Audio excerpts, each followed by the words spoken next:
Зарядим шарик наэлектризованной стеклянной палочкой. Заряженный шарик отталкивается от стеклянной палочки. Если к нему поднести наэлектризованную эбонитовую палочку, то шарик притянется.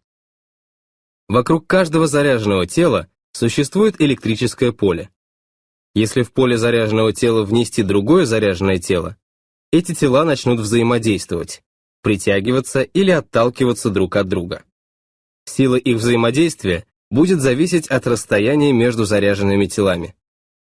Чем ближе друг к другу расположены заряды, тем сильнее они будут притягиваться или отталкиваться, то есть тем сильнее будет их взаимодействие. Пронаблюдать подобную зависимость несложно.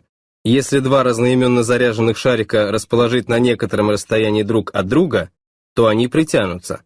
Поскольку шарики подвешены на нитях, они отклонятся на некоторый угол от своего первоначального положения.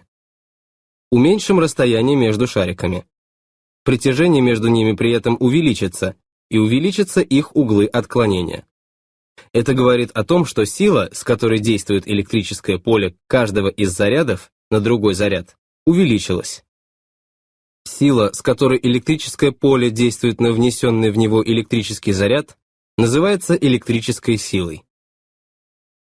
Электрическая сила, с которой взаимодействуют заряды, зависит также и от значения зарядов.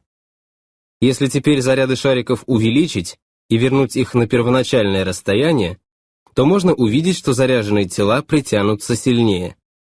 Иначе говоря, чем больше значение взаимодействующих зарядов, тем больше электрическая сила, действующая между ними. Электрическая сила, как и любая другая сила, имеет направление.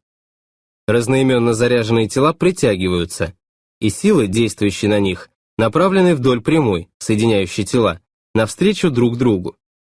Одноименные же заряды отталкиваются, и приложенные к ним силы направлены в противоположные стороны,